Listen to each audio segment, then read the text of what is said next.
Have you ever broken it off with a person and you know from the bottom of your heart, from that rational side of your brain, that that person is bad news? Like they are literally the plague to your love life.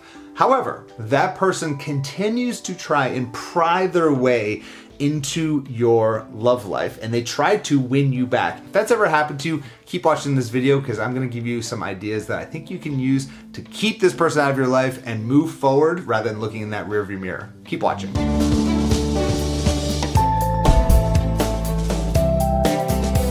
Hey there, Adam Littleche from lovestrategies.com, where I help successful single women get out there and attract long-lasting love and do it with a proven strategy. And I just got off one of my Love Accelerator coaching calls, and this story I think is going to ring true for many of you beautiful ladies out there. So one of my clients, she joined about 8 weeks ago, and she was actually engaged to be married earlier this year.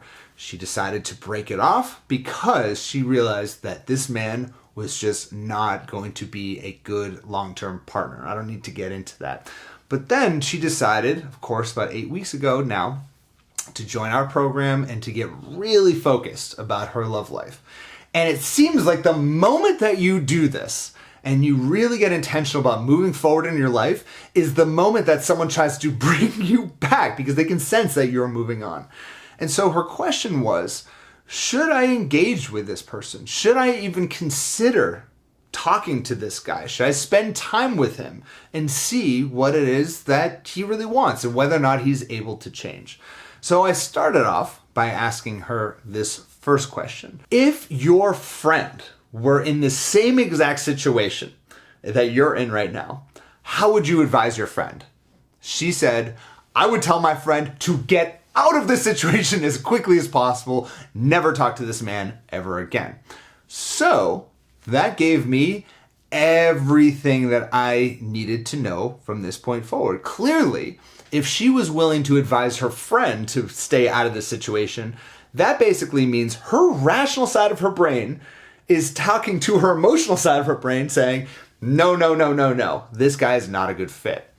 And so I talked to her a little bit about this one concept that we teach in Love Accelerator, which is all about foregoing short-term pleasure in order to find long-term fulfillment. And this is not a very popular topic. Most people don't want to think about this when it comes to their love life. But a lot of us, when we're dating and meeting new people, even if we were engaged, we kind of go about our love life going by what feels good. Oh, if it feels good to be with him, then maybe I should spend more time with him. If it feels good to keep talking to him, maybe I should do that. But that same logic is almost as if me saying like, it feels good to eat Sour Patch Kids every single night, so I'm going to keep doing that. Okay, it's obviously not good for my long-term health. On the other hand, pursuing long-term fulfillment and long-term health requires foregoing some of that short-term pleasure and the short-term feel-good stuff. And eating kale, for example, when it comes to your health or when it comes to your love life, removing that person completely from your love life. It's a challenging thing to do, but at least that identifies the problem. And the problem is being disciplined. Being disciplined in your love life is truly the answer to finding a long-term fulfilling, healthy relationship. Because when you start to be more disciplined about the people you let into your life and saying no to the people who are just trying to extract value and start saying yes to the people who are trying to give value, then suddenly now you're setting yourself up for long-term success. So long story short, with this particular situation, I don't tell people ever to break up with other people, okay? That's one thing I very, very rarely, unless there's emotional or physical abuse, I very rarely get involved in those situations because I don't think that's my place to do. But I will say that if I were in her shoes, what I would do is start, rather than looking at that rearview mirror, start looking in the future.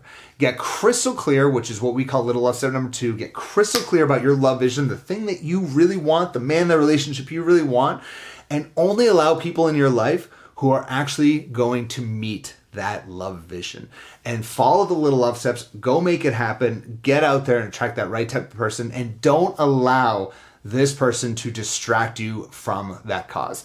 It might sound really cold, but you know what? That's what sets you up for success. So I want to hear from you in the comments below. Do you think that she should engage with her ex or she should move forward? Let me know. And if you've ever been in a situation like this and you want this type of guidance in your love life, head on over to lovestrategies.com, where we have a ton of resources that can help you through every single stage of finding love, attracting love, and finding a great relationship. Thank you so much for watching. I'll speak to you, you beautiful lady, next week. Bye-bye.